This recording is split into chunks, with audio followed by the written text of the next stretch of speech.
Hello friends, आज हम discuss करने वाले हैं क्वांट सेक्शन के बारे में। 40 क्वेश्चन हम डिस्कस करने वाले हैं आरआरबी पीओ एग्ज़ाम को टारगेट करते हुए। तो चलिए, पहला क्वेश्चन हमारे पास, जो स्टार्टिंग के 5 क्वेश्चन हमारे पास है, वो एक टेबुलर दिया ही है जिसके अंदर 5 अलग अलग शहरों में कुल जनसंख्या बता रखी है आपको, पुरुष का महिलाओं से अनुपात दे रखा है आपको, और हमें उसमें जो साक्षर जनसंख्या है उसका परसेंटेज भी दिया हुआ है। तो चलते हैं पहले क्वेश्चन पे।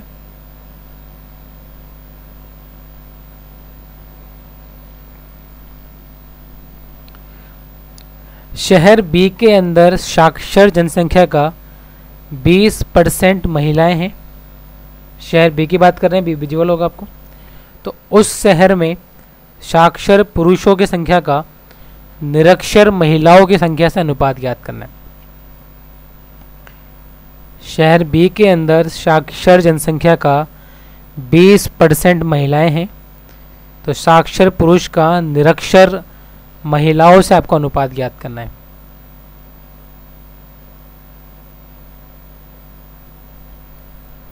तो जब भी हमें अनुपात ज्ञात करना होता है, हमें एग्जैक्ट डेटा की नीड नहीं होती है।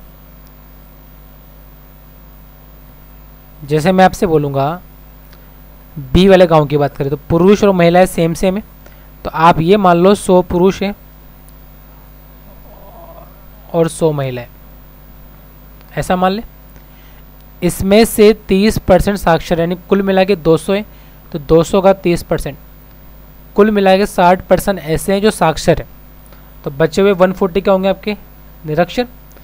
इस 60 में से 20% महिलाएं, यानी मैं ऐसा बोल सकता हूँ फीमेल कितनी है 12, तो मेल कितने होंगे आप बोलोगे 48। क्या पूछा है आपसे साक्षर पुरुषों का, तो साक्षर पुरुष तो 48 है, तो आगे आएगा 48। जब हम अनुपात निकालेंगे तो आगे लेंगे हम 48 को, तो 48 तो आगे आएगा। किससे निकालना है, निरक्षर महिलाओं से। तो 100 महिलाएं थी, 12 साक्षर है, तो निरक्षर कितनी मिल जाएगी आपको 88। 8 से काटोगे 6 और 11, तो आपका जो आंसर है वो निकल कर आएगा ऑप्शन नंबर ए, 6:11। चलिए मूव करते हैं क्वेश्चन नंबर 2 की तरफ। आपको ये बोला गया है कि शहर डी और ई में मिलाकर पुरुषों की कुल संख्या बी और सी की महिलाओं से कितने % ज़्यादा है या फिर कम है।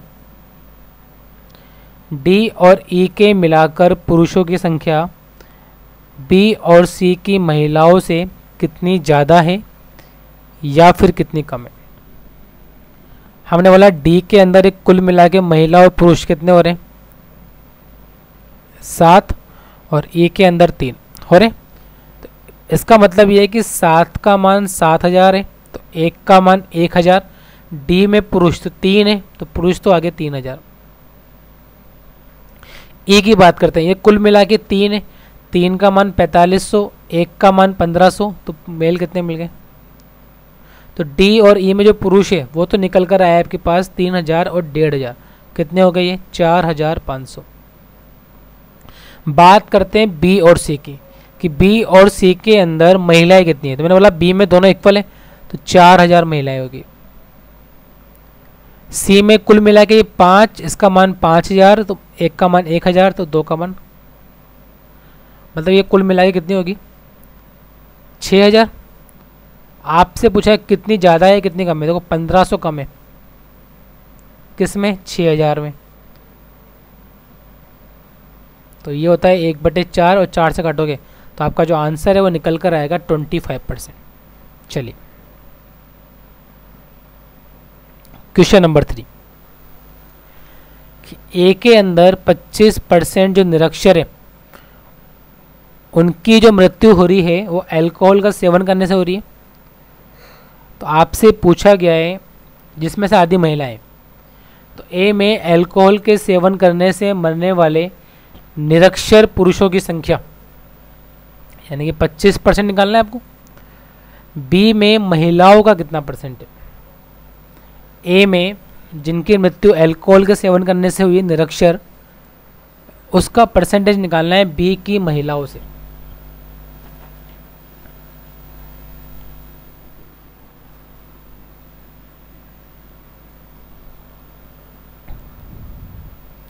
देखो 12,000 में से 25% साक्षर है, यानी कि 1/4 यानी कि 3,000 साक्षर है। तो जो निरक्षर है वो कितने होंगे, तो आप बोलोगे 9,000।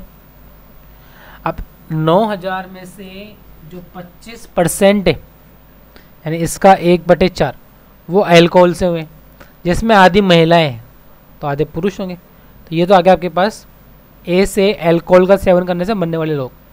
हमें बताना है बी के संख्या होगा कितना परसेंट है। तो मैंने बोला बी के अंदर कुल मिला के जनसंख्या 4,000 है और इंटू 100 कर दो आप, बस यही हमें रेशो निकालना है इसका। हमने बोला 3 0 से 3 0, 4 से 100 कटेगा आपका 25 बार, 25 नाम 225 में जब 8 का भाग दोगे आप, तो 225 में जब 8 का भाग देंगे तो ऑप्शन बी आपका आंसर आएगा, क्योंकि 8 का भाग केवल ऑप्शन बी में जा रहा है। चलिए मूव करते हैं क्वेश्चन नंबर 4 की तरफ।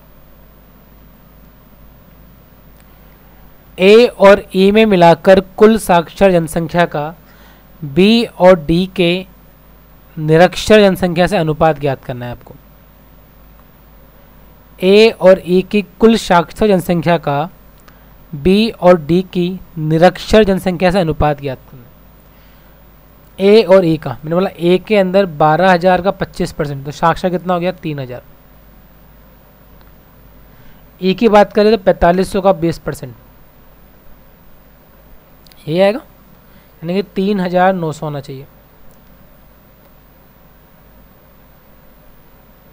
अनुपात निकालना है हमको बी और डी के निरक्षर का। तो मैंने बोला बी के अंदर 8,000 का 30% साक्षर है, तो 70% निरक्षर होगा। तो 8,000 का 70% 5600। डी के अंदर बात करें तो डी का यानी 7,000 का 50% 9100। देखो 13 के पारे से 3 बार, 13 के पारे से 7 बार, तो आपका जो आंसर आएगा वो आएगा ऑप्शन नंबर डी 3:7।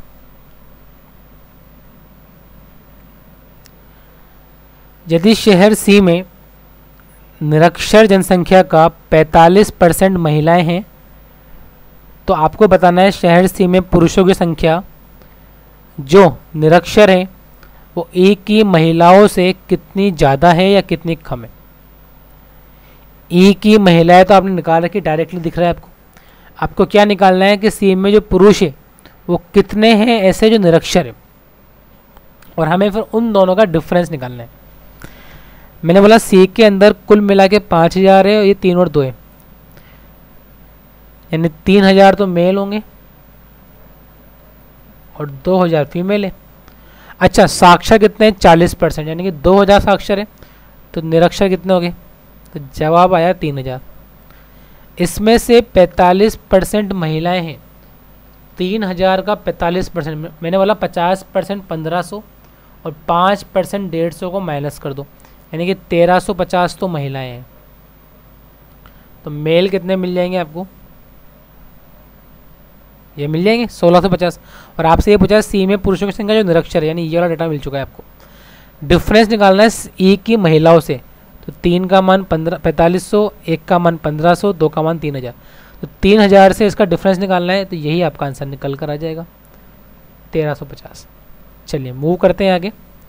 नेक्स्ट एक नंबर सीरीज दी गई है आपको, जहां पर आपको ये बताना है कि 140 से बन रहा है आपका 152, 152 से बन रहा है आपका 158, फिर 164, फिर 173। तो नेक्स्ट नंबर क्या बनेगा।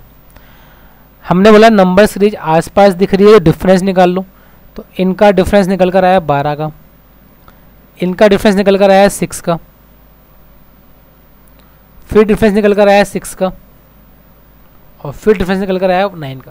देखो नंबर सीरीज में नंबर पहले घटा फिर बढ़ा, इट मीन्स ये हाफ से मल्टीप्लाई हो रहे हैं। देखो 12 का हाफ 6 होता है, 6 से 6, 1 6 से 9, तो हाफ 1 1.5 क्या करोगे आप 2 से मल्टीप्लाई करोगे तो 18 आएगा, और जब 173 को 18 में ऐड करोगे तो आपका जो आंसर है वो निकल कर आ जाएगा 191। Option number C. चलिए मूव करते हैं आगे। Question mark 92, 109, 135, 172 and 222। आपसे पूछा है क्वेश्चन मार्क की जगह पर क्या वैल्यू आपको मिलने वाली है। हमने बोला चाहे डिफरेंस ऐसे निकाल लो या इस सीरीज को आप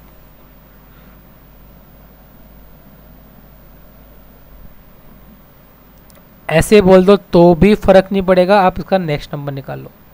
तो ये निकालना थोड़ा सा आसान बन जाता है। तो कैसे, हमने इन दोनों का डिफरेंस देखा तो डिफरेंस कितना का आया 50 का। इन दोनों का डिफरेंस देखा तो डिफरेंस जो मुझे दिख रहा है 35, 37 का दिख रहा है, यहाँ पे 26 का दिख रहा है, यहाँ पे 17 का दिख रहा है।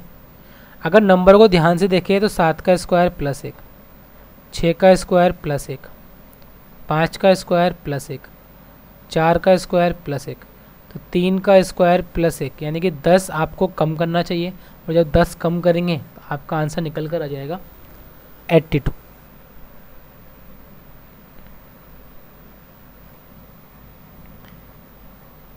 ग्यारह 1120 से 1258 बन रहा है, 1258 से 1406 बन रहा है, 1574, 1782। आपसे पूछा है नेक्स्ट नंबर क्या होगा। तो यहाँ पर भी जो नंबर का गैप आ रहा है वो गैप बहुत कम है, आसपास में है। इट मीन्स हम डिफरेंस से काम चला सकते हैं। मैंने डिफरेंस निकाला जाए पहले 1120 और 1258 का, तो डिफरेंस निकल कर आया 138 का। आगे अगर इनका डिफरेंस देखा जाए तो ये डिफरेंस निकल कर आया 148 का। और आगे देखो कितना आ रहा है, तो 168 का आ रहा है। और आगे देखते हैं तो कितने का आ रहा है, ये 208 का आ रहा है। यहाँ से भी कुछ पता नहीं चल रहा, आप फिर डिफरेंस निकाल लो। तो डिफरेंस 10 का, 20 का, तो यहाँ से पिक्चर समझ में आ रही है कि 10, 20, 40, तो यहाँ 80 आना चाहिए। यहाँ 80 आएगा तो यहाँ 288 आना चाहिए। और जब 288 को 1782 में ऐड करोगे आप, तो आपका जो आंसर है वो बन जाएगा 2070।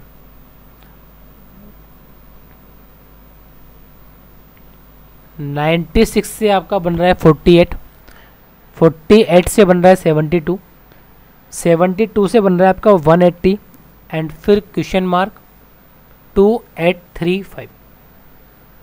सीरीज आधी हो रही है फिर बढ़ रही है, मतलब मल्टीपल्स का लॉजिक हो सकता है जो हाफ से मल्टीप्लाई हो रहा हो।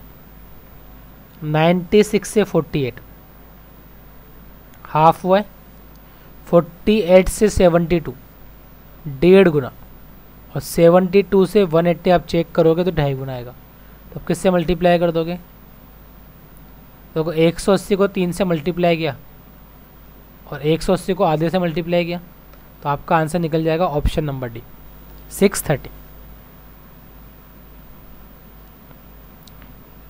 नंबर सीरीज का 5वां क्वेश्चन, यानी कि इस पैटर्न का लास्ट क्वेश्चन है नंबर सीरीज का। 3374, 1686, 842, 420 एंड क्वेश्चन मार्क।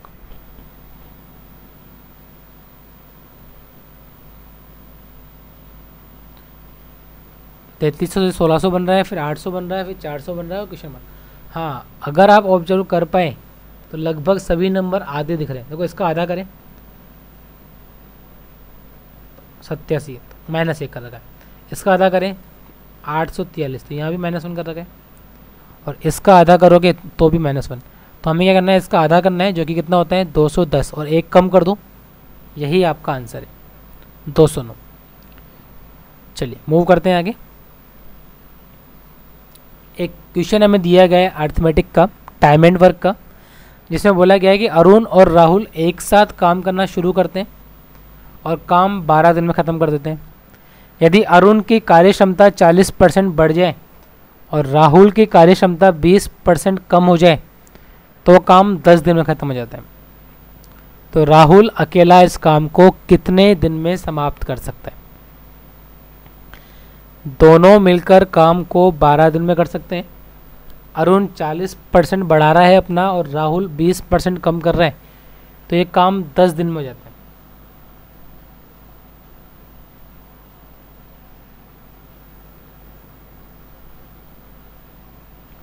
हमें बताना है राहुल अकेला इस काम को कितने समय में पूरा करेगा।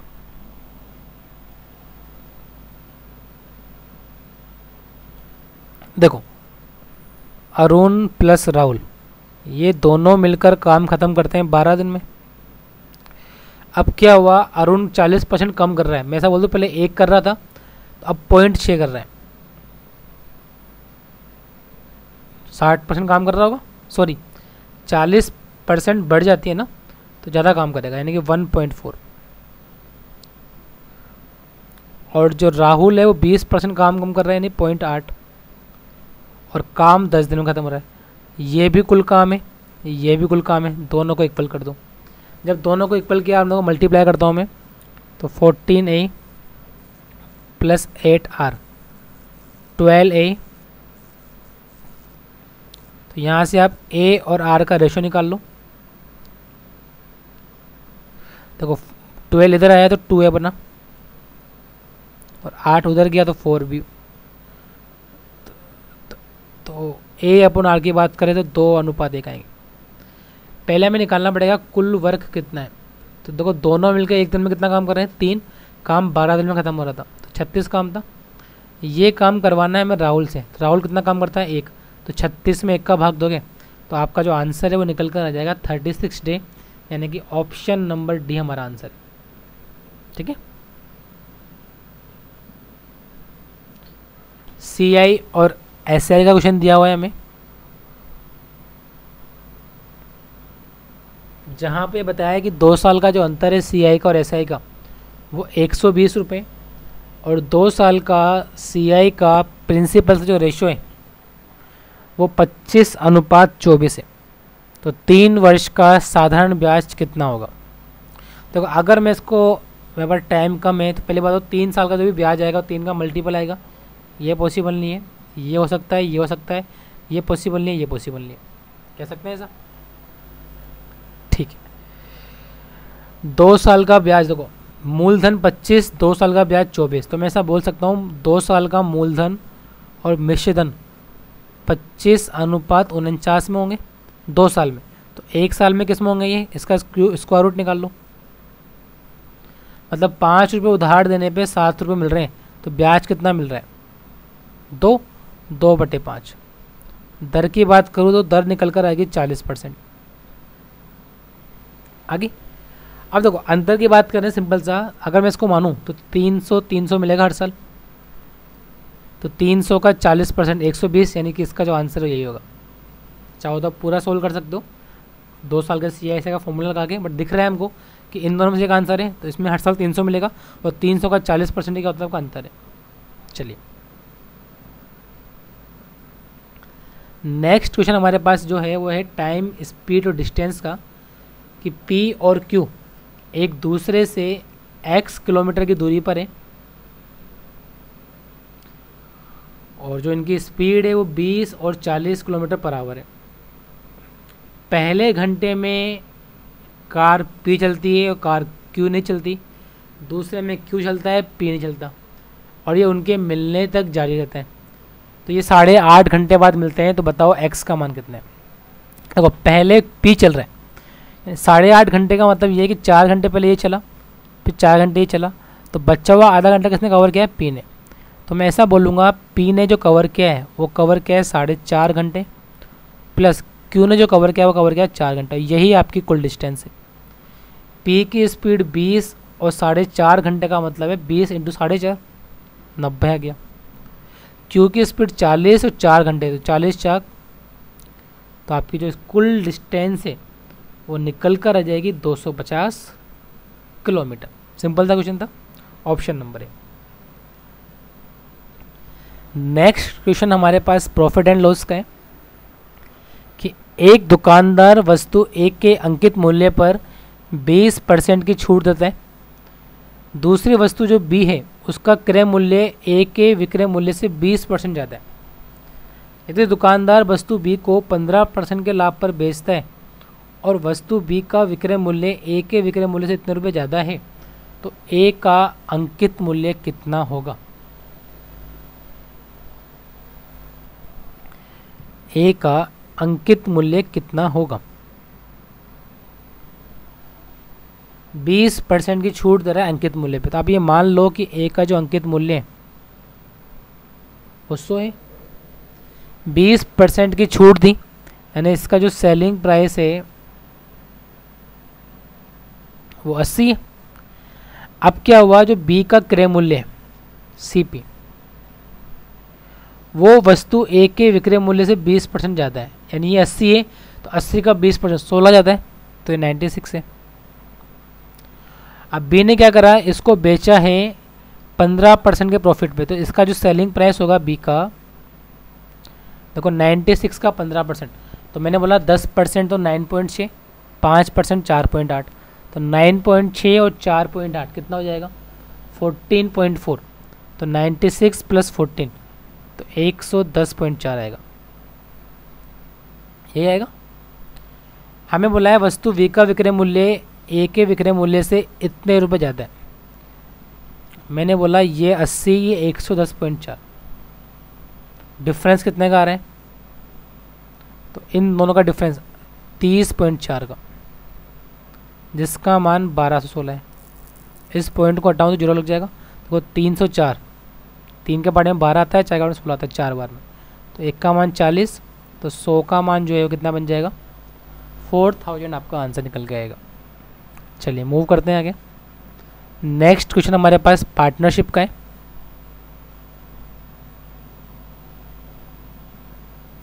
कि ए, बी और सी 3:5:7 में इन्वेस्टमेंट कर रहे हैं।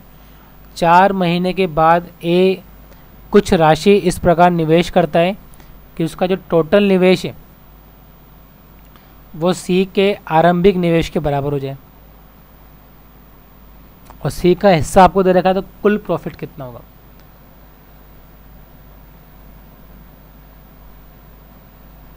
ये इनका स्टार्टिंग का इन्वेस्टमेंट था 4 महीने तक, ऐसा बोल दूं। सी के लिए तो कुछ बात है ही नहीं, तो ये तो 8 महीने काम कर रहा है, सॉरी 4 और 8 12 हो जाएगा ना, 12 महीने काम कर रहा है, ये भी 12 महीने काम कर रहा है। अब इसने क्या करा, ए ने कुछ राशि और मिलाई, देखो ए के पास 3 रुपये थे, सी के बराबर करना है तो 4 रुपये और मिलाएगा। क्या मैं ऐसा बोल दूँ 7 रुपये हो गए, बस ठीक है। आप देखिए ए का जो इन्वेस्टमेंट है कितना हो जाएगा, 12 और 56, 12 और 56 कितना होता है? 68, ये हो गया 60, ये हो गया 84। अनुपात की बात करें तो 17, 15, 21। हमें सी का हिस्सा दिया हुआ है 3150, जो 21 का मान है, 21 का भाग दिया तो 21 एकम 21, 21 पंजे 105, 150। तो क्या पूछा है, कुल प्रॉफिट कितना होगा? तो कुल प्रॉफिट हमें निकालना है, तो 150 को मल्टीप्लाई कर दो 17 और 15 32, 33, 43, 53 से, 15 × 45, लास्ट में 5 आएगा, तो ऑप्शन है 4, 75 और 4 79। ऑप्शन नंबर बी आपका आंसर बन जाएगा 7950। चलिए नेक्स्ट, एक पाई चार्ट आपको दिया गया है जिसमें बोला गया कि विद्यार्थी जो है परीक्षा में कुल अंकों के 70% अंक प्राप्त करता है, और हमें कुल अंक प्राप्त करने वाले मान दे रखे हैं 2100, और बीच में जो मान दिए हुए हैं वो परसेंटेज दिया हुआ है प्राप्त अंकों का। तो पहला क्वेश्चन क्या बोल रहा है हमको,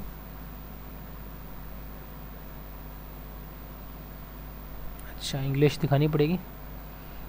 गणित, विज्ञान और अंग्रेजी में मिलाकर प्राप्त कुल अंकों के कितने परसेंटेज है?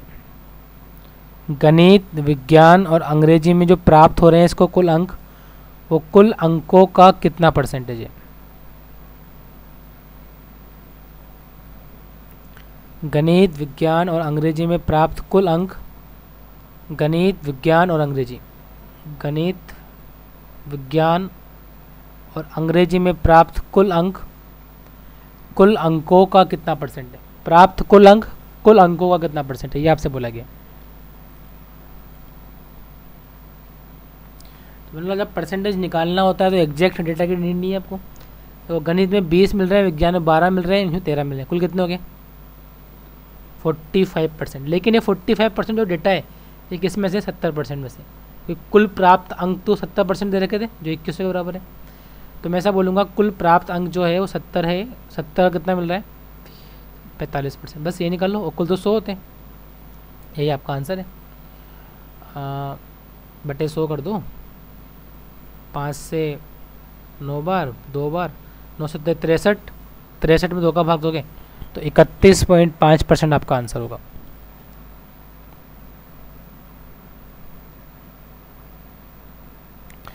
इंग्लिश में 13 है ना, यहाँ लिख देता हूँ मैं इसको, बार बार दिक्कत आएगी। और हिंदी में 15 है। आपको ये बोल रहा है कि कंप्यूटर और अंग्रेजी में जो मिलाकर प्राप्त अंक है वो हिंदी और विज्ञान के अंकों से कितने % ज़्यादा है या कम है। कंप्यूटर और अंग्रेजी के मिलाकर प्राप्त अंक हिंदी और विज्ञान के अंकों से कितने % ज़्यादा है या कम है। मैंने बोला कंप्यूटर और अंग्रेजी, तो कंप्यूटर में कितने 17, अंग्रेजी में 13, कुल कितने हो गए 30। हिंदी और विज्ञान 27। कंपेयर किससे कर रहे हैं, हिंदी और विज्ञान से। तो मैंने बोला 3 ज़्यादा है 27 से, और 3/27 का मतलब होता है 1/9, और 1/9 का जो मतलब है वो आपको दिख रहा होगा ऑप्शन के अंदर। ऐसा ऑप्शन जो मुझे मिल रहा है वो केवल ऑप्शन नंबर सी। तो पाई चार्ट कंपेयर टू दूसरे ग्राफ के सोल्व करना इजी होता है। देखिए यहाँ पे आप गणित के लिए अधिकतम अंक जो है वो हिंदी के लिए अधिकतम अंकों से 40% ज़्यादा है, और शेष विषयों के बराबर अधिकतम अंक है, जो कुल अधिकतम अंकों का 20% है। तो गणित और इतिहास के मिलाकर अंक कंप्यूटर और विज्ञान के अंकों से कितने ज़्यादा है या कम है।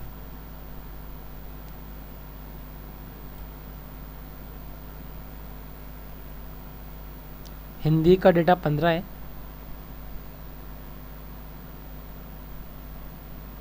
ठीक है। क्या बोल रहा है आपको ये कि जो गणित के लिए मैक्सिमम अंक है वो हिंदी के अंकों से 40% ज़्यादा है। दूसरा, शेष विषयों के बराबर अधिकतम अंक है, मतलब मैक्सिमम मार्क्स जो होते हैं लगभग 100, सबके मान लो 100 मार्क्स है मैक्सिमम, तो सबके 100 नहीं है।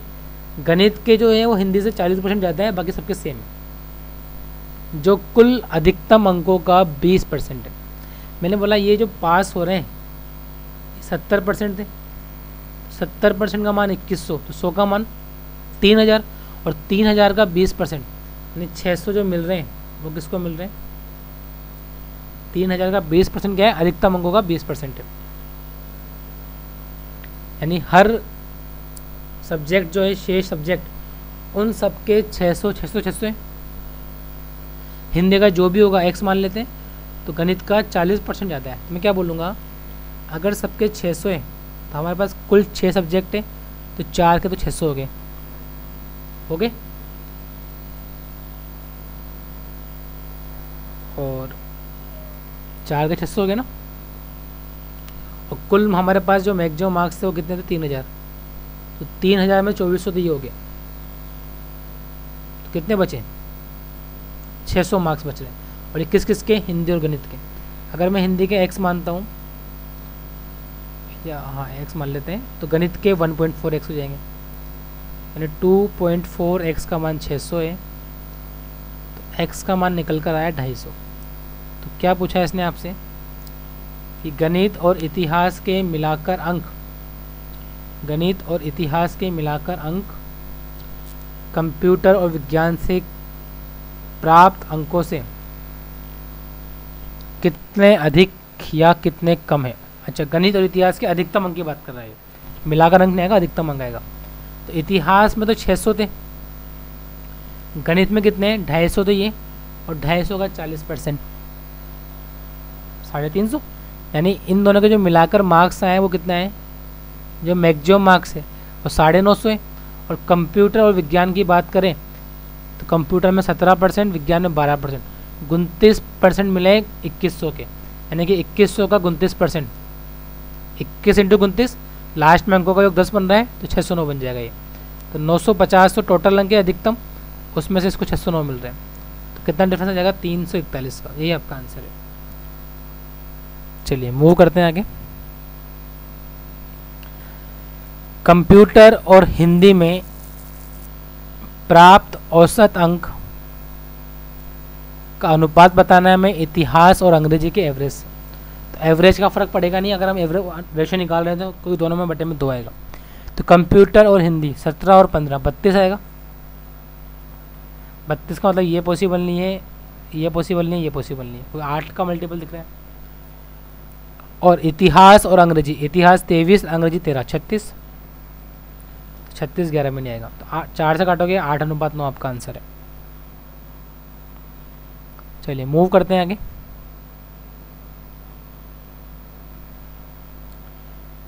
यदि अधिकतम अंकों में 40% की वृद्धि होती है,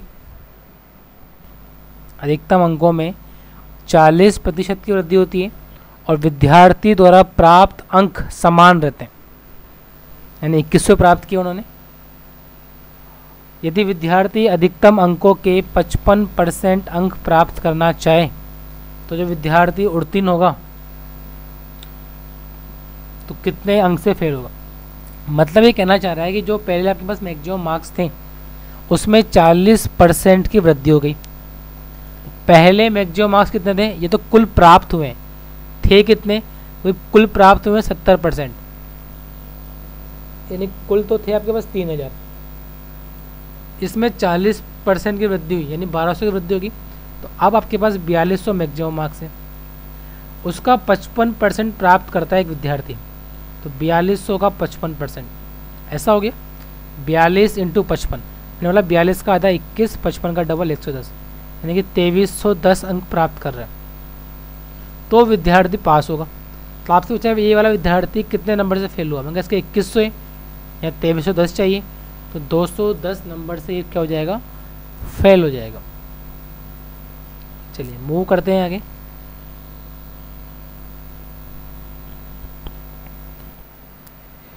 आपको बोला गया आपके पास 2 मात्राएं दे रखी है, 2 क्वांटिटी है, हमें केवल उसमें कंपैरिजन बताना है कि कौन बड़ा होगा या बराबर होगा, छोटा होगा या क्या होगा, कंपेयर करके बताना है। दूसरा मान तो डायरेक्टली दिया हुआ है 52 रुपये।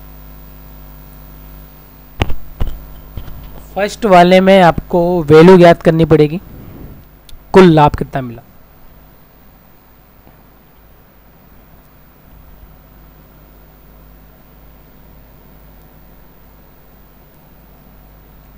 तो मैंने बोला विक्रय मूल्य 34 रुपये,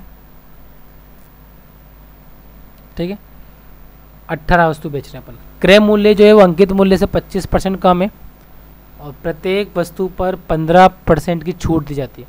तो यहाँ से हम सीपी और एमआरपी का रेशो निकाल लेते हैं।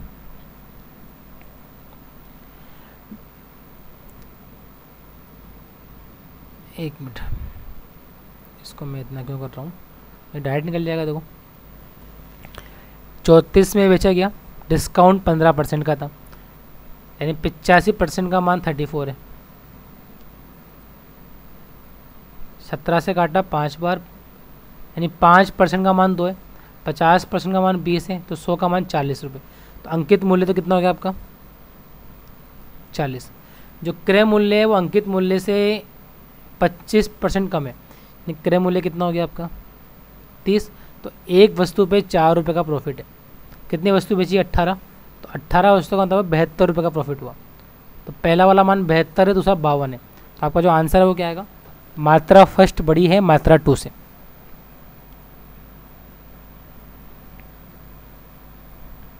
नेक्स्ट देखिए आप,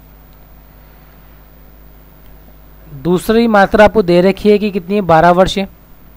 हमें पहले वाले का मान ज्ञात करना पड़ेगा और पहले वाले के लिए आपको दिया गया है, पहले में आपको निकालना है सतीश की आयु कितनी है।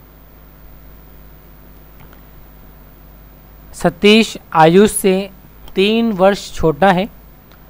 5 साल पहले आयुष की आयु, 4 साल बाद सतीश की आयु, अनुपात दे रखा है। मैं ये मान लेता हूँ आयुष की आयु ए है, सतीश की आयु एस है। तो 5 साल पहले आयुष की आयु हो जाएगी A-5, 4 साल बाद सतीश की आयु हो जाएगी S+4, और ये बराबर है 3/4 के। करो मल्टीप्लाई, तो 4A-20 बराबर 5S+12। तो यहाँ से आपको मिलेगा 4A-5S बराबर 32। और ऊपर आपको दिया गया है सतीश जो है 3 साल छोटा है, यानी कि आयुष 3 साल बड़ा है, ऐसा बोल दे। किसका निकालना? सतीश का निकालना है। तो आयुष को एलिमिनेट कर दो, तो मैं इसको 4 से मल्टीप्लाई किया, 4A-3S बराबर 12, सॉरी 4S बराबर 12, ये कट गया, S का मान 20 आएगा। अब देखो दूसरा वाला मान 12 साल है, पहला वाला मान 20 साल है, तो कौन बड़ा हो जाएगा? मात्रा फर्स्ट बड़ी है, वापस से मात्रा 2 से।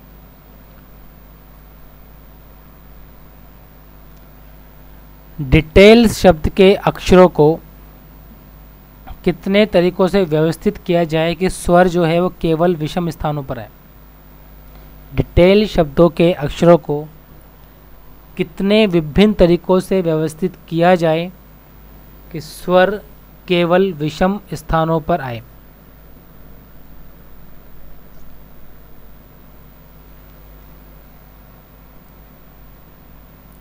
हमें इनको अरेंज करना है।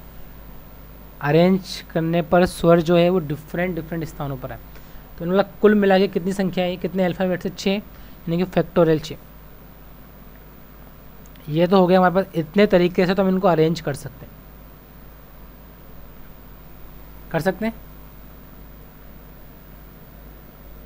कि 6 फैक्टोरियल है, हमें इतने तरीकों से इनको अरेंज कर सकते हैं। और हम चाहते हैं कि जो ये है स्वर है वो केवल किस पर है? विषम स्थानों पर है।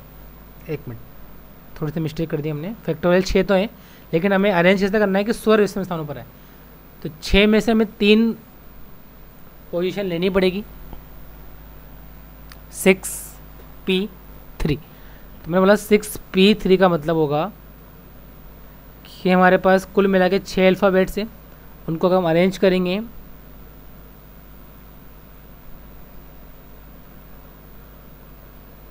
तो स्वर केवल आपको विषम स्थान में लेना है। A, E और I, ये फर्स्ट, थर्ड और फिफ्थ नंबर पे आ सकते हैं।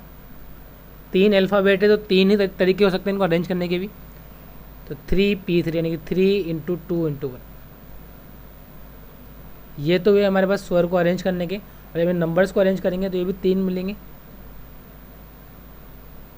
और 6 × 6 ये मिलेगा आपको 36। तो यहाँ पर भी 36 है, यहाँ पर भी 36 है, तो ये मात्रा तो बराबर आएगी। अच्छा, ऑप्शन नंबर 5 मिल सकता है आपको।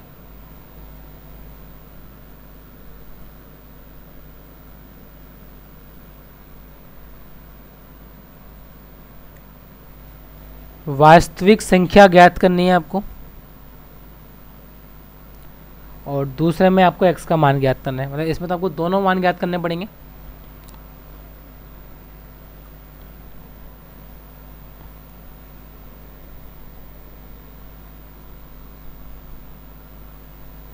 दो अंकों वाली संख्या जिसको पलट देने के बाद प्राप्त संख्या से 20% ज़्यादा है।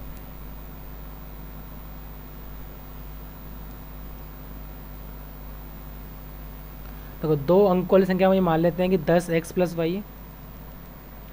अगर उसको पलट दें तो ये बन जाएगा 10y + x, उससे 20% ज़्यादा है।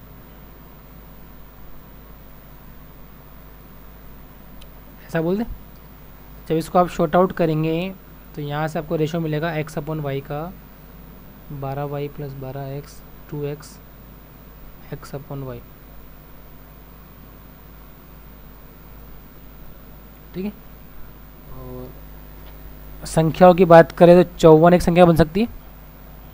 54 को अंकों को पलटते हैं, 45 का 20%, हाँ तो 54 बन जाएगा। जो संख्या हमारे पास हो कितनी है? 54 है। सिंगल में कोई डबल लेंगे तो वैल्यू 2 डिजिट में चली जाएगी। ठीक है, इसके फैक्टर करो, गुना करने पे 54, जोड़ने पे 55, तो 54 और एक आया। तो ये वाला मान इससे बराबर भी है और इससे बड़ा भी है, तो मात्रा फर्स्ट बड़ी भी है, बराबर भी है। चलिए लास्ट क्वांटिटी बेस वाले क्वेश्चन का लास्ट क्वेश्चन हमारे पास कि वृत्ताकार पथ का क्षेत्रफल ज्ञात करना है आपको। पार्क का क्षेत्रफल दिया हुआ है आपको और इसके 7 मीटर चौड़ा पाथ चारों तरफ बनाया गया और नीचे आयत का क्षेत्रफल ज्ञात करना है। तो नीचे तो डायरेक्टली मिल रहा है आपको 77 इंटू 26 कर लो, मल्टीप्लाई कितना रहा है 11 से मल्टीप्लाई होगा 7 26 142 इंटू ये तो मिलेगा 2002। ठीक है, ऊपर वाले में क्या करना पड़ेगा आपको, ये पाई आर स्क्वायर का मान है तो यहाँ से पहले आपको रेडियस निकालनी पड़ेगी। तो 22/7 इंटू आर स्क्वायर, तो 22 से कट रहा होगा 22 दूनी 44 114 22 दूनी 44 188 22 पंजे 110 तो 252 इंटू 7 तो ये 42 का स्क्वायर बन जाएगा। बन रहा है, यानी त्रिज्या 42 है और इसको मैं जोड़ दिया तो बन जाएगी त्रिज्या बड़े वाले की 49। तो इस वाले का जो क्षेत्रफल आएगा वो आएगा 22/7 इंटू 49 का स्क्वायर माइनस 42 का स्क्वायर। तो मैं ऐसा बोल दूँ 22/7 इंटू 7 और 49 और 42 कितना बन जाएगा 91। तो 22 इंटू 91 तो ये 2200 ये ज़्यादा आएगा और ज़्यादा आएगा यानी कि मात्रा फर्स्ट बड़ी है, पूरा सोल्व करने की जरूरत नहीं। चलिए नेक्स्ट हमारे पास सिंप्लीफिकेशन है, सिंपल सा क्वेश्चन है फर्स्ट नंबर का, तो केवल 20 सेकंड ही इसके लिए पर्याप्त है।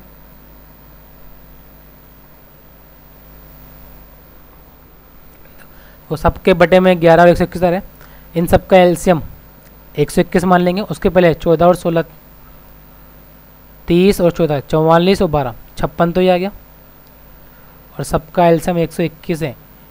तो 11 का भाग दिया 11 बार, ये 33 बार, ये 4 बार, ऐसा बन जाएगा।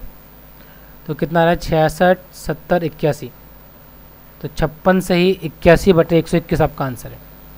चलिए नेक्स्ट देखते हैं।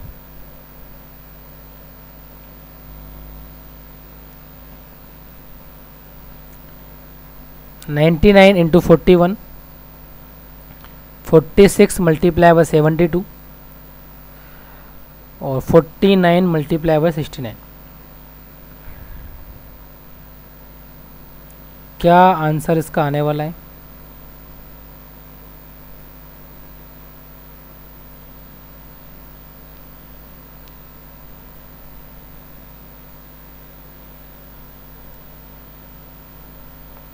हाँ, या तो इसमें आप डिजिट सम भी लगा सकते हो देखो, या फिर क्या कर सकते हो आप, डिजिट सम लगाने के लिए अंकों का योग चेक कर लो। इसका अंकों का योग कितना आ रहा है 6 आ रहा है, हाँ यहाँ पे लगा, यहाँ पे अलग आ रहा है। ठीक है, इधर बात करें इसके अंकों का योग कितना आ रहा है 15, तो यहाँ नहीं लगा पाओगे 6 बनेगा आप इससे। आगे चेक करो भाई, इसके अंकों का योग 6 आ गया। इसकी बात कर रहे हैं तो इसके अंकों का योग 3 आ रहा है। लगाते हैं, देखो मैंने बोला पहले तो अभी चेक करो लास्ट का डिजिट कितना आएगा। तो लास्ट के डिजिट के लिए इसके लास्ट में कितना आएगा 9, इसके लास्ट में कितना आएगा 6 दूनी 12 का 2 माइनस इसके लास्ट में कितना आएगा 9 81 1, तो 9 और 2 11, लास्ट में 0 आएगा। पहली बात तो कंफर्म होगी। 0 से क्या मतलब हुआ हमें कि 0 से हमें कंफर्म हुआ ये आंसर नहीं है, ये आंसर नहीं है, ये आंसर नहीं है। अब लगाते हैं डिजिट सम। तो डिजिट सम ये बोलता है 9 को जहाँ पर भी 9 दिख रहा है उसको 0 मान लो, तो ये पूरा 0 हो गया। ये भी 9, ये पूरा 0 हो गया। तो 0 माइनस देखो ये 0, तो 4 इंटू 6 24 अब 6 9 माइनस 6, तो अंकों का योग 3 चाहिए आपको। तो इसके अंकों का योग कितना आ रहा है 3, तो ये आपका आंसर है ऑप्शन नंबर सी। चलिए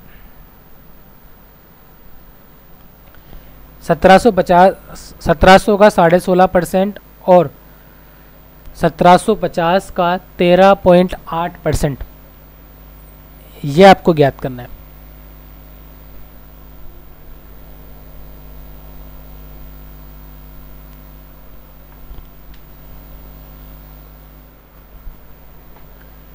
तो मैंने बोला परसेंटेज से 2 जीरो कट जाएगी, ठीक है।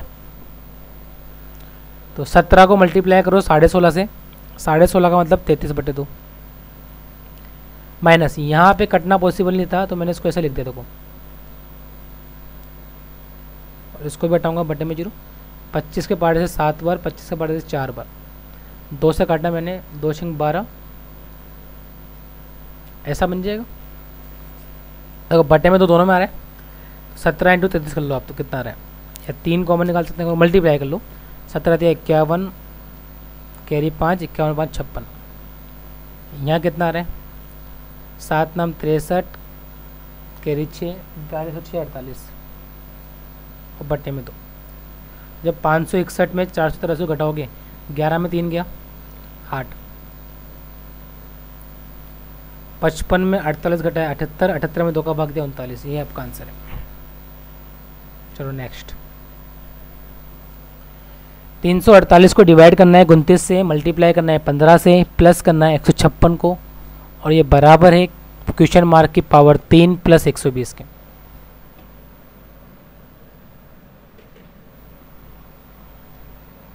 तो 29 का भाग दो इसमें, तो 29 से कम 29, 29 58 12, और 12 × 15 180, 180 और ये इधर आएगा तो 60, और 156 और 60, 216 किसका क्यूब होता है, 6 का।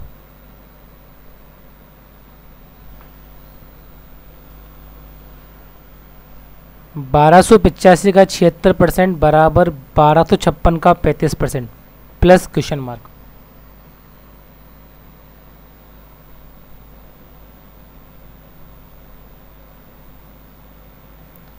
ये भी थोड़ा सा कैलकुलेटिव है, ट्राई करते हैं।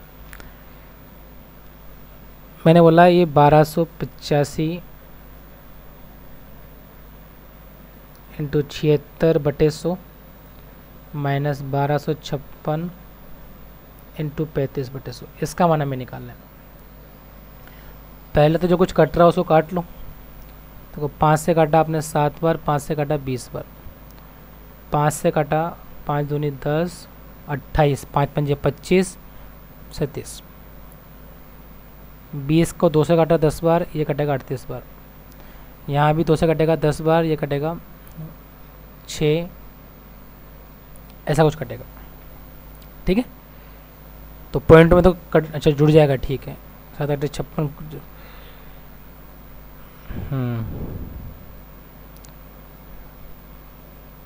डिजिट्स हम लगा सकते हो, लेकिन सोल्व ही कर लो कोई बात नहीं, लेकिन सोल्व करना कॉम्प्लिकेट हो रहा है। ठीक है, डिजिट्स हम लगा लेते हैं। डिजिट्स हम के अकॉर्डिंग देखो, इसके 0 से मतलब होता नहीं है। इसके अंकों का जो कितना आ रहा है, 7 और 2 9 0 हो गया 5, और ये कितना है 8 और 3 11, 11 का मतलब 2, तो 5 दूनी 10, तो यहाँ तो आएगा 10। यहाँ पे अंकों का जो कितना आ रहा है, 6 और 2 8, 8 और 8 16, 16 का मतलब 7, 7 7 49, 49 को कितना बोल सकते हो आप 4। यानी आपका जो भी आंसर है उसके अंकों का योग 6 चाहिए आप। पहले वाले में अंकों का योग कितना आ रहा है 3, ये नहीं है, 8 7 15 6, ये हो सकता है, 7 ये पॉसिबल नहीं है, 2 पॉसिबल नहीं है, तो ये आंसर जाएगा। अगर मान लो 6 दोनों में आ रहा होता तो हमें पूरा चेक करना पड़ता, बहुत कॉम्प्लिकेट हो जाता। चलिए, एक ग्राफ दिया गया आपको, एक्स वाई जेड के द्वारा बेची गई किताबों की संख्या बता रखी है आपको हज़ारों में। पहला क्वेश्चन ये रहा कि 2010 और 2012 में मिलाकर एक्स द्वारा बेची गई किताबों की संख्या 2011 और 2014 में मिलाकर जेड द्वारा बेची गई किताबों की संख्या से कितने % ज़्यादा है या कम है। 10 और 12 में मिलाकर एक्स द्वारा बेची गई किताबें, तो एक्स ने ये वाली किताब बेची फर्स्ट नंबर की, तो 10 में एक्स ने बेची 40, 12 में एक्स ने बेची है, देखो यहाँ पर ये 20 और 40 के बीच में गैप कितने का आ रहा है, 3 पॉइंट का, ये 25 30 35 40 ऐसे होगा, तो ये मिल जाएगा 35। सॉरी, ये आएगा क्या, 10 में 40, हाँ सही। 11 और 14 में जेड के द्वारा, तो 11 में कितनी बेची जेड ने बेची यहाँ से लेके यहाँ तक, तो ये 80 60 से 20 और 25, और 40 में बात करूँ मैं जेड की, यहाँ से स्टार्ट हुआ है यहाँ से लेके यहाँ तक, तो 60 से लेकर 95 यानी 35, यानी से बेची है 60, और ये कितनी है 75, तो कितने परसेंट ज़्यादा है ये वाला, तो ये 75 है 60 है, 15 ज़्यादा है 60 में, तो 15 60 का कितना परसेंट होता है 25%।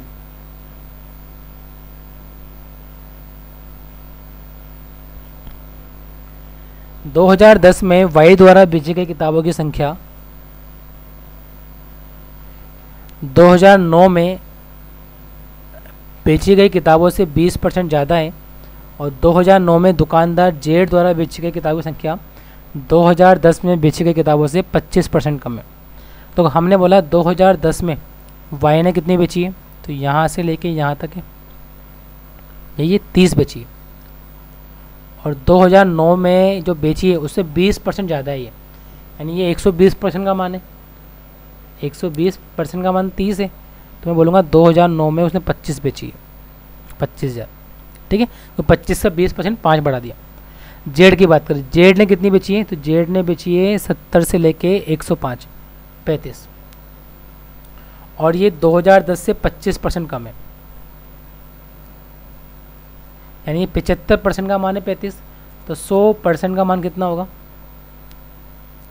75% का मान 35 है, तो 100% का मान, अच्छा तो पॉइंट में आ जाएगा, कुछ मिस्टेक किया है क्या हमने, देखो जेड की बात करें हम 2010 में, तो ये 70 था, तो 105, 35 ये, या तो ये कुछ अलग बोलना चाह रहे हैं हमको, हम समझ नहीं पा रहे हैं इसकी बात को।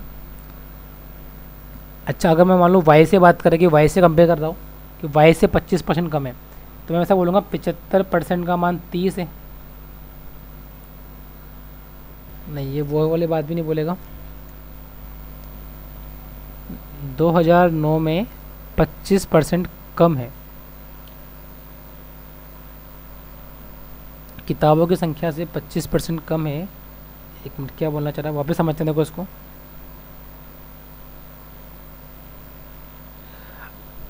अच्छा, 2010 से 25% कम है, ओके ओके। तो 2010 में कितनी बेची है इसने 35, तो 35 से 25% कम करो, तो 35 को जब 75 से मल्टीप्लाई किया हमने, उल्टा कर रहे थे हम, तो 26.25 आएगा, और 25 और 26 51.25, यानी ये आपका आंसर आएगा। 12, 13 और 14 में मिलाकर वाई द्वारा बेची गई किताबों की संख्या 10, 11 और 12 के जेड से अंतर कितना है। तो मैंने बोला 2012, 13 और 14, वाई की बात करते हैं। वाई ये रहा, तो ये 75 है, ये 35 है, तो 40 आ गया।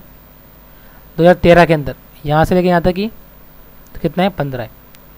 14 के अंदर बात करें तो यहाँ से स्टार्ट है 20 और 20 40 है, यानी 95 है यहाँ। तो जेड की बात कर लेते हैं 10, 11, 12 की, तो जेड ये रहा 35, 11 में यहाँ से स्टार्ट है 25, और 12 में यहाँ से स्टार्ट है 115 है 75 से, तो कितना हो गया 40, 100 आ रहा है। तो ये 100 है और ये 95 है, तो डिफरेंस कितना का मिल जाएगा आपको 5000 का। चलिए इसको देखते हैं। 11 और 12 दोनों वर्षों में वाई और एक्स द्वारा बेची गई किताबों की औसत संख्या 10 और 14 में जेड के द्वारा बेची गई किताबों की औसत से कितना ज़्यादा है। 11 और 12 में एक्स द्वारा बेची गई किताबों की संख्या एक्स और वाई द्वारा 10 और 14 के जेड से कितनी ज़्यादा है एवरेज से। तो मैंने बोला 11, 12 की बात करें तो 11, 12 में एक्स और वाई साथ में आएंगे, तो ये तो आ रहा है 55 और ये आ रहा है 75, तो 55 और 75 130, उसका आधा एवरेज 65 बन जाएगा। 10 और 14 में जेड, तो 10 में जेड का तो पता है आपको कितना था 35 था, 14 में भी निकाला था हमने, कितना ही है 60 है, और ये कितना है 95, फिर 35 है, तो इसका एवरेज कितना मिल जाएगा 35, और इन दोनों का डिफरेंस 30,000 आपका आंसर। चलिए मूव करते हैं फटाफट से 5 क्वाड्रेटिक इक्वेशन की तरफ।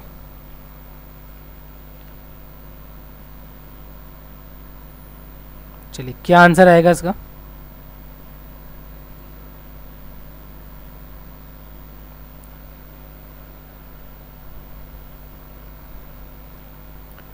गुना करने पर 30, जोड़ने पे 17।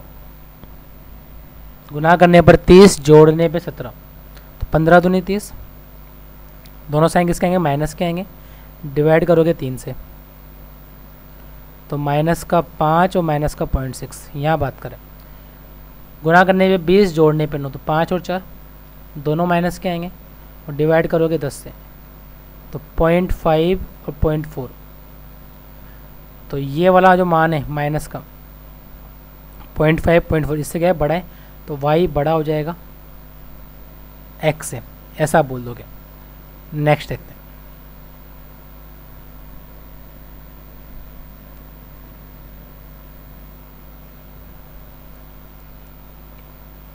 तो 4 को इधर ले जाओ, पावर इवन है तो 2 मान आएंगे, प्लस माइनस 7/2 यानी कि 3.5, प्लस का भी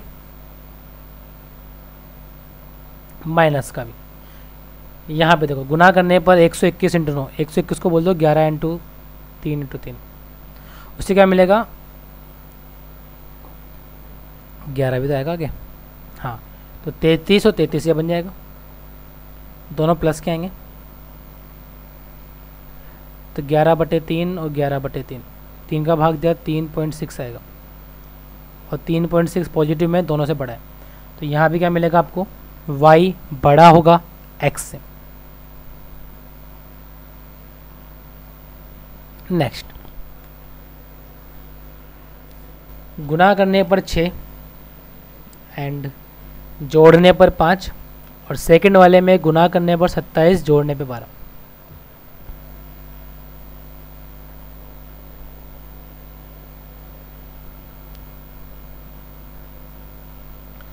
हमने बोला 3 और 2 ये मिल जाएगा, किसका भाग दोगे? 3 का, और दोनों किसका आएंगे? माइनस के। यहाँ 27 और 12 यानी कि 9 और 3 दोनों किसके आएंगे? माइनस के। तो ये माइनस का 1 है, ये माइनस का 0.6, कौन बड़ा होगा? x बड़ा हो जाएगा इस बार y से। चलिए लास्ट 2 क्वेश्चन हमारे पास, फटाफट से डिस्कस कर लेते हैं।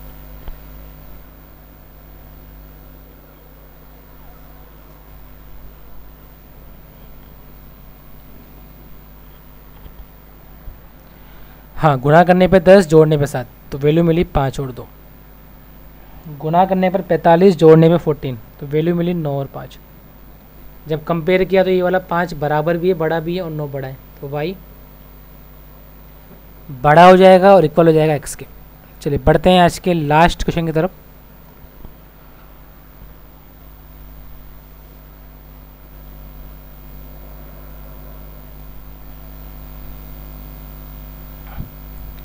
तो क्या बोल सकते हो उसको? 11 इंटू 9 बोल दें,